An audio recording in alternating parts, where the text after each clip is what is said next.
As you all know, today we are going to read the remaining part of the chapter Harvesting Rain. आज जो हम बचा हुआ part है इस चैप्टर का वो पढ़ने वाले हैं, साथ में कुछ एक्सरसाइजेस भी देखेंगे। तो आइए पढ़ते हैं हार्वेस्टिंग रेन, इस चैप्टर का कंक्लूडिंग पार्ट। तो बच्चों, जैसा कि आप जानते हैं, हमने लास्ट सेशन में पढ़ा था कि जो राइटर है इस चैप्टर का वो किस तरह से मॉलडीव्स में एक टीचर है और उसको शुरू से ही रेन वाटर हार्वेस्टिंग में कितना रुझान है, इस तरफ बारिश से भी उसको बहुत प्यार है। तो वहां पे जो घर बनते हैं उसका उन्होंने बताया कि किस तरह से स्लोपिंग रूफ्स होती है, इस तरह की। यहाँ पे आप देख सकते हैं कैरुगेटेड आयरन से बनी हुई, और पाइप से जुड़ा हुआ होता है उसका एक सिरा बंद कर दिया जाता है, और ये जो पाइप से जुड़ा हुआ सिरा होता है उसको एक सीमेंट टैंक से जोड़ा जाता है, और जहाँ पे एक नल भी दे दिया जाता है। इस तरह से बारिश का पानी इकट्ठा करने का वहां पे प्रचलन है। वहां पे लोग मॉलडीव्स में बारिश का पानी इकट्ठा करते हैं। अब आगे पढ़ते हैं। I was delighted because that meant that my tank was filling up. तो मैं बहुत खुश हो गया क्योंकि इसका मतलब था कि मेरी टंकी भी भर रही थी। But the next morning the tank was empty. लेकिन अगली सुबह क्या हुआ कि अगली सुबह तो टंकी खाली मिली, क्योंकि हमने क्या पढ़ा था पिछले सेशन में लास्ट में कि बारिश हुई थी अच्छी खासी, तो उसको लगा कि अब मेरी भी टंकी फुल हो जाएगी। बट क्या हुआ कि टंकी तो खाली पड़ी थी। The early rains of the season are allowed to flow to waste so as to clean the roof and the tank before the water is stored. I had never thought of that.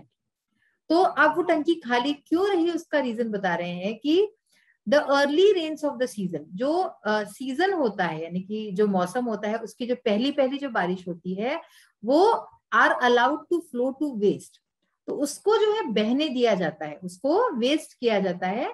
So as to clean the roof, ताकि जो roof है तो वो जो छत है वो जो है, क्योंकि उसमें गंदगी वगैरह हो तो वो सारी धुल जाए, इसलिए वो पानी पहला पानी इकट्ठा नहीं किया जाता। एंड द टैंक, तो रूफ भी जो है साफ हो जाए और जो टंकी है वो भी साफ हो जाए, इसलिए ऐसा किया जाता है। Before the water is stored, तो पानी भरा जाए इस टंकी में उससे पहले ये एक सिस्टम होता है कि पहली बारिश का पानी वेस्ट किया जाता है। I had never thought of that, तो मैंने ऐसा विचार किया ही नहीं था, सोचा ही नहीं था ऐसा मैंने। People all over the world are harvesting rain water.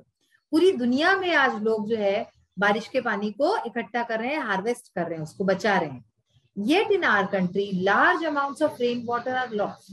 लेकिन फिर भी हमारे देश की अगर बात करें तो इसमें बहुत सारा पानी जो है वो क्या होता है, बर्बाद चला जाता है, बारिश का पानी।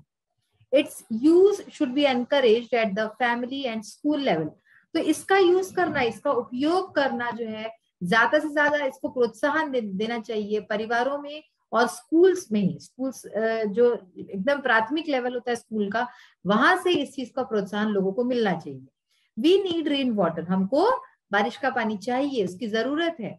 It is abundant, safe and very sweet and pleasant to drink. तो अबंडेंट यानी कि बहुत सारा है, यह हमें प्रचुर मात्रा में मिलता है।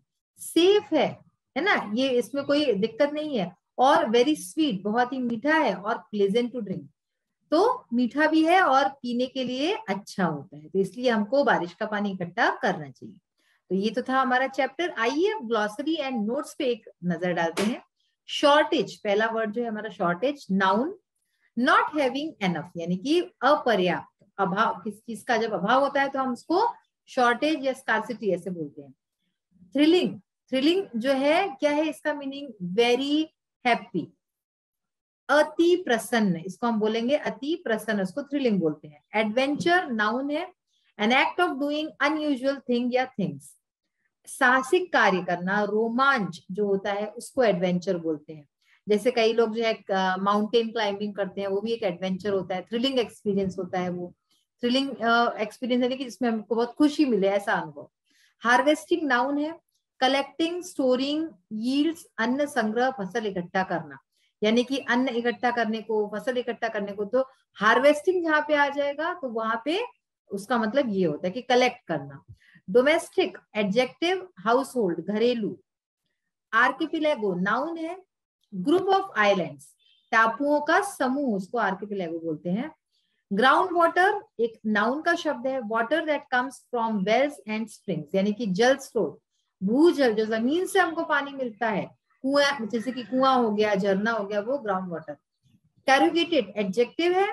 Iron sheets made into folds, नालीदार, जो नालीदार, जैसे कि अभी हमने फोटो में भी देखा था कि घर किस तरह से जो उसके रूफ से किस तरह से कैरुगेटेड यानी कि ऐसे जो थे बने हुए। गटर्स नाउन का शब्द है, a long pipe fixed at the edge of a roof to carry water. नाला, गटर यानी कि नाला। Delighted adjective, pleased, feel happy, प्रसन्न। डिलाइटेड यानी कि खुश होना, प्रसन्न होना। डाउनपुर नाउन शब्द है, रेन, वर्षा, वर्षा के लिए हम डाउनपुर भी यूज करते हैं शब्द। अबेंडेंट एडजेक्टिव, प्लेंटी, एनफ, पर्याप्त, ठीक है ना। तो जैसे कि अभी हमने जो पहला वर्ड पढ़ा था, इसमें कौन सा पढ़ा था हमने, वो पढ़ा था शॉर्टेज, शॉर्टेज यानी कि अपर्याप्त, तो इसी का अपोजिट क्या हो जाएगा, अबेंडेंट, ठीक है ना। फिर है severe, severe again adjective word है, टू मच, बहुत अधिक, उसको हम सीवियर बोलते हैं। तो हमारी ग्लॉसरी हमने पढ़ ली। अब आइए देखते हैं true false, state whether the statements are true और फॉल्स।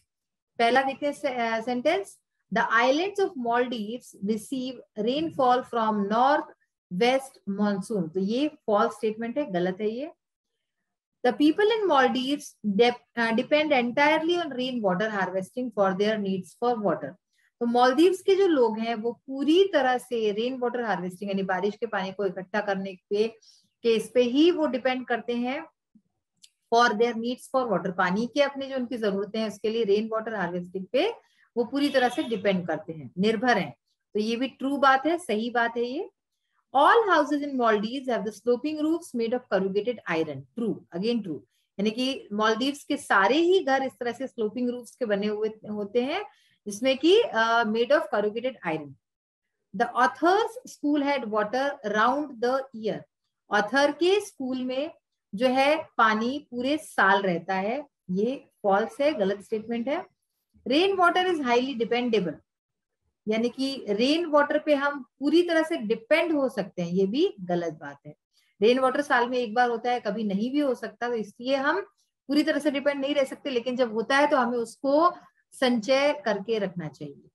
अब देखिए थिंक एंड राइट का ये जो सेक्शन है ये हम कर चुके हैं।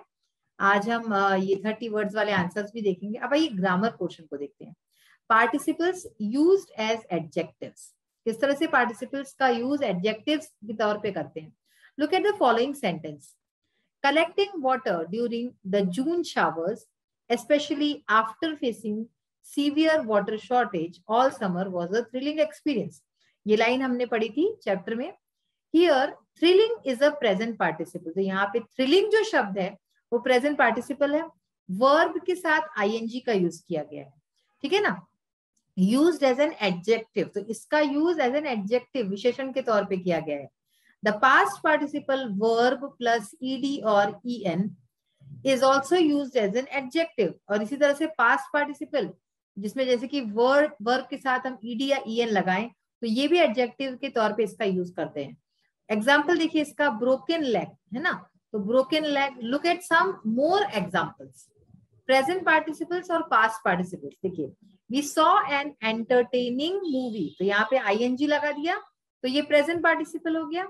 पास्ट पार्टिसिपल में क्या होगा, I kept the tickets in sealed envelopes, तो यहाँ पे ईडी लगा दिया हमने, सील के साथ वर्ब के साथ ईडी, यहाँ पे वर्ब के साथ आईएनजी, ठीक है। तो ये प्रेजेंट और पास्ट में फर्क आपको हमेशा याद रखना है, प्रेजेंट में आपका आईएनजी लगेगा और पास्ट में आपका ईडी ईएन है ना, इस तरह से। Robot is an exciting movie, तो एक्साइट के साथ ING. The maid was given a burned chapati, तो एनटी लग गया। Robot has amazing visuals. He sat on a broken chair. तो इस तरह से ये सारी चीजें हैं जो आपको ध्यान रखनी चाहिए। तो जो पार्टिसिपल्स है उसका यूज किस तरह से हमने जो है एज एन एडजेक्टिव किया वो आपने देखा यहाँ पे।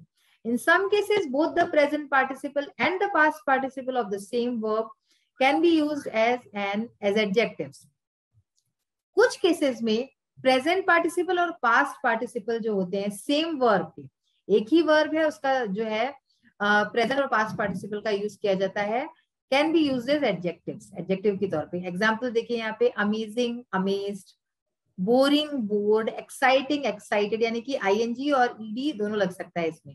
Convincing convinced, tiring tired, frightening frightened, interesting interested, surprising surprised, terrifying terrified, disappointing disappointed. तो ये कुछ वर्ड्स हैं जो हमने देखे। अब आइए हम जो है इसके एक्सरसाइजेस को, क्वेश्चन आंसर्स को देखते हैं आज कुछ बचे हुए। देखिए पहला क्वेश्चन थिंक एंड राइट में जो हमारा आगे का नेक्स्ट क्वेश्चन है, all of us enjoy rain, यानी हम सब बारिश को एंजॉय करते हैं। We get drenched in it, हम उसमें पूरी तरह से भीग जाते हैं। We play with the paper boats, हम कागज की कश्तियों से खेलते हैं।